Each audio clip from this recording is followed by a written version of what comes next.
நான் நிறைய படம் பார்ப்பேன்.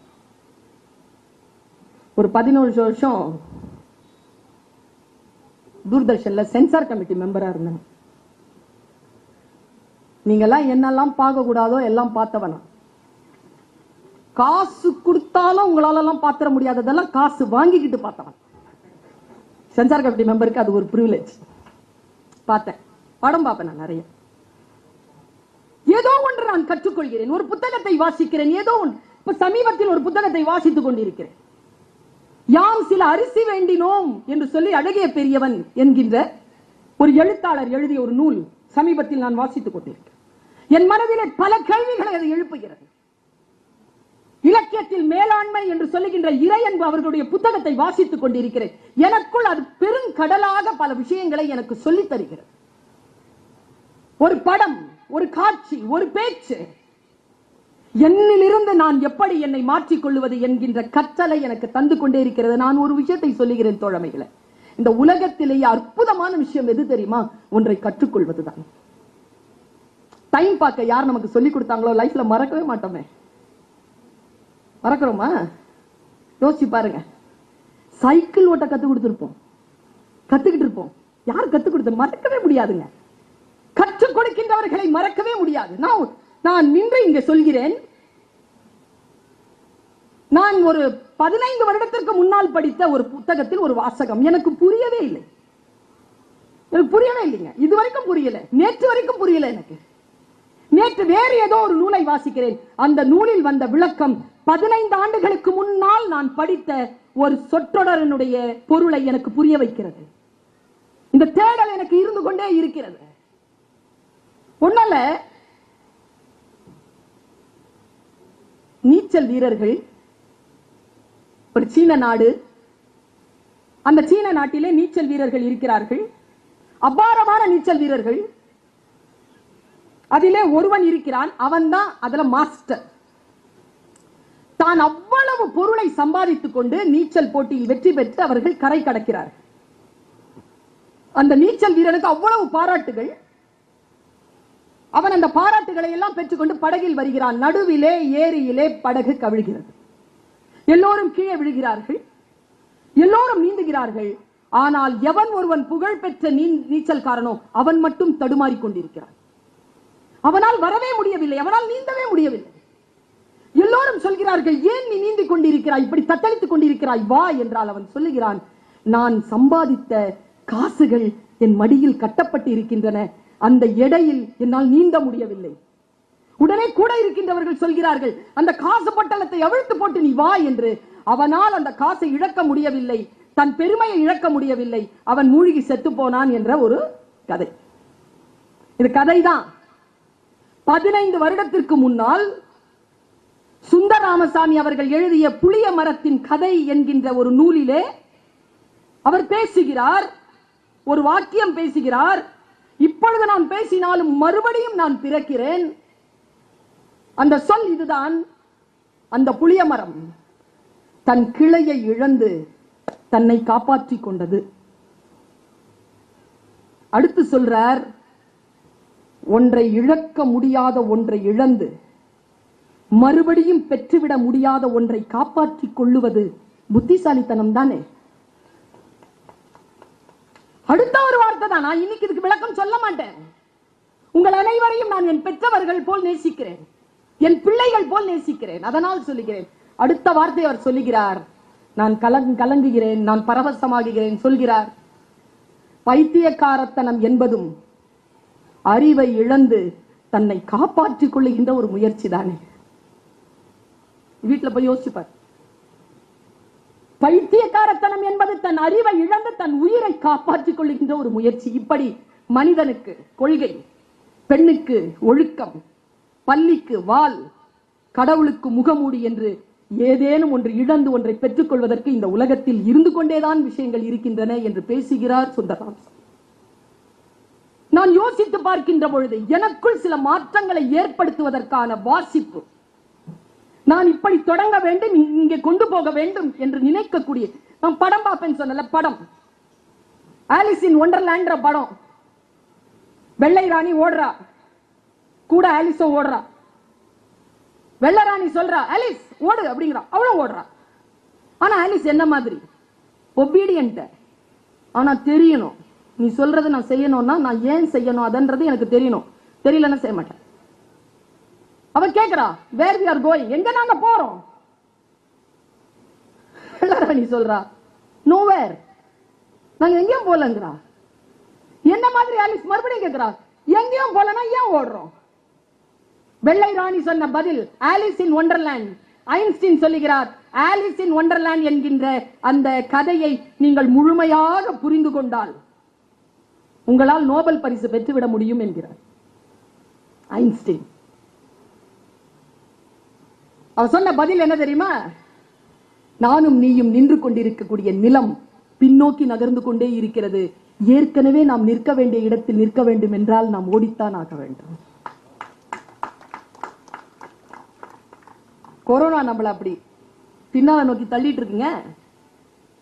2019 மார்ச் மாதத்தில் 22ஆம் தேதிக்கு முன்னால் நாம் எங்கே நின்று கொண்டிருந்தோமோ அங்கேயே நிற்க வேண்டும் என்றால் மிக வேகமாக நாம் ஓடினால் ஒழிய அதே இடத்தில் நிற்காமல் காலம் நம்மை பின்னோக்கி தள்ளிவிடும் என்பதற்கு இதைவிட வேறு என்ன உதாரணம் இருந்துவிட முடியும்? நம்மிலிருந்து தான் நாம் தொடங்க வேண்டும்.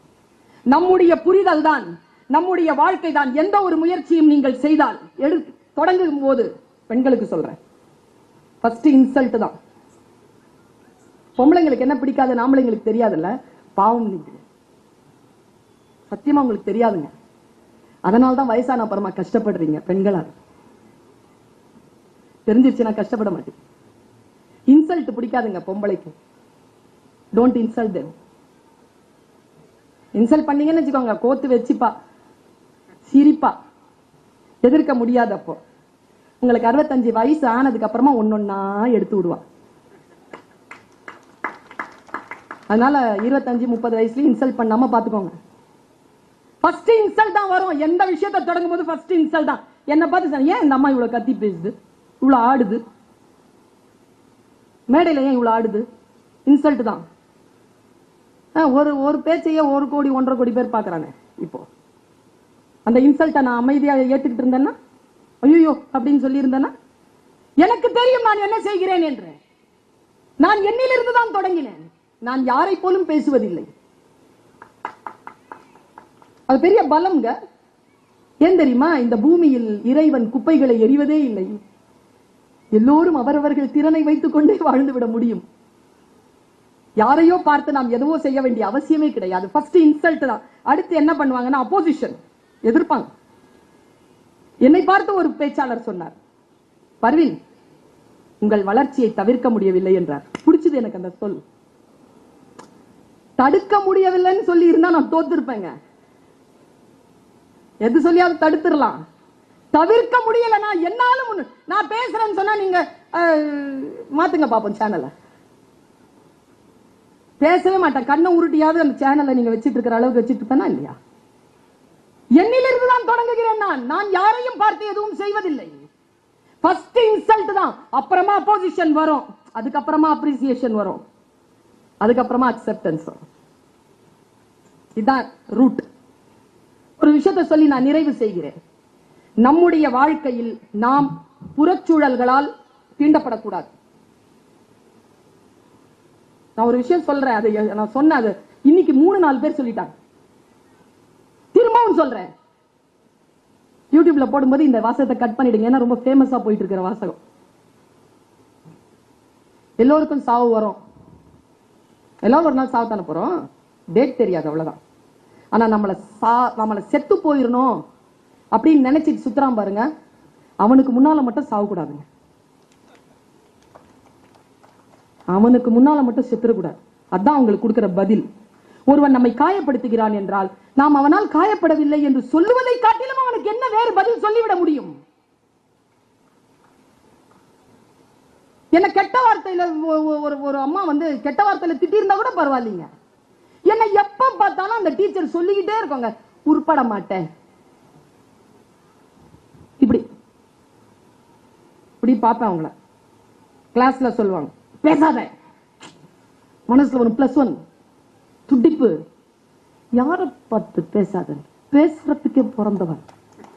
என்ன பார்த்து பேச மாட்டேன், இத நினைப்பேன். பேசினா முடிஞ்சது. கிளாஸ் கெமிஸ்ட்ரி டீச்சர் முடிஞ்சது கதை. பேசுறேன். அந்த அம்மா சொல்லுச்சு, ரொம்ப அழகா வேற இருக்கும். கோவப்பட்டா இங்கெல்லாம் ரோஸ் ஆயிடும் அந்த அம்மாக்கு. எப்ப பார்த்தாலும் என்ன பார்த்தாலே டென்ஷன் ஆவாங்க. ஏன்னா எனக்கு நிறைய ஃப்ரெண்ட்ஸ் இல்ல ஃபேன்ஸ். இந்த பக்கம் 5, இந்த பக்கம் 4, மொத்தம் நாங்க 10 டெவில்ஸ். பேசிக்கிட்டே இருப்பேன். இவங்களை கவனிக்கவே விட மாட்டேன். அந்த அம்மா மாலிக்யூல் ஏதோ எழுதிட்டு இருக்கோம், விடுறதில்ல. சுல்தானா அப்படின்னு நாங்க ஒரு வாட்டி, எஸ் மேம் எந்திரிச்சு நின்று எல்லாம் சிரிச்சுதுங்க கெபன்னு. ஒரு விஷயம் சொல்றேன் குழந்தைகளே, அடுத்தவங்க ஏதேனும் சில்மிஷம் செய்கிறார்கள் என்றால் பார்த்து ரசித்து சிரித்துக் கொண்டு இருக்காதீர்கள். ஏன் தெரியுமா? நான் சிரிக்க வைத்தவள். இன்றைக்கு நான் ஒரு பல்கலைக்கழகத்துக்கு கீழே இருக்கும் கல்லூரியில் பேராசிரியர். அந்த 9 ஃபெயில். ஜாகிரதை. முடிஞ்சா சிரிக்க வைங்க, ஆளுமை செலுத்துங்க. யாருக்கும் ஃபேனா இருக்காதீங்க. வியப்பது வீழ்ச்சி. வியக்கவே கூடாது. புரிந்து கொள்ளுங்க. அப்படின்னு பார்த்தா அவன் வளர்ந்துகிட்டே இருப்பான், நீ அங்கதான் நிப்ப. உன்னில இருந்து தொடங்க. என்கிட்ட எல்லாருமே கையெழுத்து வாங்க. கையெழுத்து வாங்காத. வாங்க என்ன பண்ண போற? பேப்பர்ல வாங்க என்ன பண்ண போற? எங்கேயாவது போட்டுருவ? இல்ல, நீ என்னிடத்தில் கையெழுத்து வாங்குவதில்லை. நீ கையெழுத்து வாங்கப்படுவதை பார்ப்பதற்கான சூழலை எனக்கு ஏற்படுத்து. அது என்ன பார்த்து சொன்னாங்களா கெமிஸ்ட்ரி டீச்சர் உட்பட மாட்டேன்னு. நான் நல்லா ஓடுவேங்க. இப்ப விட்டாலும் ஓடிடுவேன். I am runner. காலேஜ்ல நிறைய எனக்கு என்னுடைய ரன்னர்ல நான் ரன்னிங்ல நான் வாங்கின சர்டிபிகேட்ஸ் நிறைய என்கிட்ட 532 சர்டிபிகேட்ஸ் வச்சிருக்கேன் இது வரைக்கும். அது 180 ஸ்போர்ட்ஸ். ரொம்ப பிடிக்கும் எனக்கு ஓடுறதுனா. நான் ஓடி ஃபர்ஸ்ட் வரேங்க. அந்த எனக்கு தெரிஞ்ச என் லிபி பிரம்மா அங்க கெமிஸ்ட்ரி டீச்சர் நின்றுட்டு இருந்தாங்க. என் கையை தட்டிட்டு பக்கத்துல வந்த சாந்தி கையை பிடிச்சிட்டாங்க. She's first. நான் போய் எனக்கு இங்கிலீஷும் தெரியாது ஒன்றும் தெரியாது. அந்த மிஸ் கிட்ட மை செல்ஃப் மிஸ்ங்கிற. You know the meaning of my self? You're not first, you're second அப்படின்னாங்களா. மீசாப்பேட்டைக்காரி, எனக்கு அவ்வளவு கெட்ட வார்த்தை தெரியும். ஆனா புத்திசாலி, பொழைக்க தெரியும். சொல்லவே மாட்டேன். கெட்ட வார்த்தை சொன்னதே கிடையாது, சொல்லவே மாட்டேன். அப்படி பார்த்தேன் அவங்கள. You know the meaning of my self. அந்த உதட மட்டும் தாங்க ஞாபகம் இருக்கு. எப்படி ஜெயிக்கிற சொல்ற ஸ்டூடெண்ட்ஸ், யூத். நம்மள யாராவது இன்சல்ட் பண்றாங்களா, அவங்கள எப்படி ஜெயிக்கிறது மட்டும் சொல்லி தர. திருப்பி திட்டுறது இல்ல அவங்கள ஜெயிக்கிறது. மனசுல வச்சம் புள்ளி. என்னையா உருப்பட மாட்டேன்னு சொன்னீங்க, என்னையா you cannot be the first சொன்னீங்க, காம்படிஷன் வரட்டும் பாக்குறேன் அப்படின்ட்டு நின்னு ஒரு பெரிய ஸ்டேட் லெவல் காம்படிஷன்ல பெரிய கப்பு வாங்கிட்டு போறேன் காலேஜ்க்கு, ஸ்கூலுக்கு. எங்க head of the institution Chellammal madam அவங்க சொன்னாங்க, Parveen oh so sweet, very good. இந்த எக்ஸ்பிரஷன் எனக்கு பிடிக்காது, அதனால ஃபர்ஸ்ட் நான் உங்ககிட்ட சொல்லவே மாட்டேன். கப் எடுத்து அம்மாட்ட போயிருவேன். எங்க அம்மா தான் என்ன அப்படி கொஞ்சம், ஏ ராசாத்தி வாங்கிட்டியாடி செல்லமே, எப்படி இப்படி பேசுன, உட்காரடி நீ பேசுடி நான் கேட்கறேன்னா சொல்லுவேன் எங்க அம்மா. அந்த எக்ஸ்பிரஷன் பிடிக்கும் எனக்கு. அதனால பிரைஸ் அம்மாட்ட தான் காட்டுவேன், டீச்சர் கிட்ட காட்ட மாட்டேன். இந்த டீச்சர் இப்படி ஃபர்ஸ்ட் அந்த டீச்சர் கிட்ட தான் போனேன். சரி வச்சுட்டு போ, திங்கக்கிழமை வாங்கிக்கோ. நான் எங்க மேடம் வாங்குறது? அசம்பிளில வாங்கிக்கோ. நான் ஒரே ஒரு ரிக்வெஸ்ட் மேம், என்ன கெமிஸ்ட்ரி டீச்சர் கையால வாங்கணுமா? இவ்வளவுதாங்க பதில். அவங்க கேக்குறாங்க, உனக்கு கெமிஸ்ட்ரி டீச்சர்னா ரொம்ப பிடிக்குமா? எஸ் மேம், அவங்களாலதான் மேம் இந்த கப்பே வாங்கினேன். அவங்க இல்லனா இந்த கப்பு இல்ல ma'am. Really? Okay, God bless you. நாங்க God has already blessed me. போனேன் திங்கக்கிழமை, வந்த நிக்கிற, பிரின்சிபல் சொல்றாங்க, doctor Lakshmi will hand it over this memento to the cup to Parveen Sultana. We are really proud to have her. அவங்க மீங்கறாங்க. S you. அவங்க சொன்னாங்க உங்க கையால தான் வாங்கணும்னு சொன்னாங்க. பசங்க எல்லாம் கத்துதுங்க, ஓன்னு கத்துதுங்க. இந்த 9 இருக்குல்ல என் பக்கத்துல உட்கார்ந்துட்டு இருந்துச்சுங்க, அதுக்கு விசில் அடிக்காத குறை. பர்வீன் பழி வாங்கிட்டாங்கிறாங்க. அந்த அம்மா வராங்க, மனசு சொல்லுது வாங்க முதுகுல தட்டுங்க அப்படின்னு. பர்வீன் கண் கலங்கிருச்சு. அவங்க Parveen, I really proud of you. எந்த வாய் நீ உட்பட மாட்ட, you cannot be the first person in your life அப்படின்னு சொன்ன அந்த வாய் ஐ ரியலி ப்ரௌட் ஆஃப் யூன்னு சொல்லும் போது அந்த வாயை நான், அந்த மனுஷியை நான் ஜெயித்தேன். ஒருவரை எப்படி ஜெயிப்பது? அவங்க தாங்க எனக்கு சொல்லி கொடுத்தாங்க. அங்க உட்கார்ந்து பேசக்கூடாதுன்னு கிளாஸ்ல பேசுறது அவங்க தான் நிறுத்தினாங்க. அங்க பேசுறத நிறுத்தின, இதோ இங்க பேசிட்டு இருக்கிறேன். கவனித்தல். என்னிலிருந்து தான் நான் தொடங்குகிறேன். யாரேனும் ஏதேனும் ஒரு விஷயத்தை சொன்னால் அது எனக்குள் வந்து சேர்கிறது. புறச்சூழ்நிலைகளால் நான் பாதிக்கப்படாமல் என் அகச்சூழ்நிலைகளை சரியாக்கி வைத்துக் கொள்கிறேன். ஒரு தாமரையை போல சேற்றில் மலர்ந்தாலும் அது தன்னுடைய வாசனையை இழப்பதில்லை. சந்தன மரம் பாம்புகளால் சுற்றப்பட்டு இருந்தாலும் அது விஷத்தன்மையை ஏற்றிக்கொள்வதில்லை. தீமை நம்மை வந்து சேர்ந்தாலும் அதனால் பாதிக்கப்படாமல் நம்மிலிருந்து நாம் தொடங்குகின்ற பொழுது, உன்னிலிருந்து தொடங்குகின்ற பொழுது தெய்வீக தன்மையை, மிக உச்சபட்சமான வெற்றியை நம்மால் பெற முடியும் என்று சொல்லிக்கொண்டு வாய்ப்பளித்தமைக்கு நன்றி பாராட்டி விடை பெறுகிறேன். நன்றி.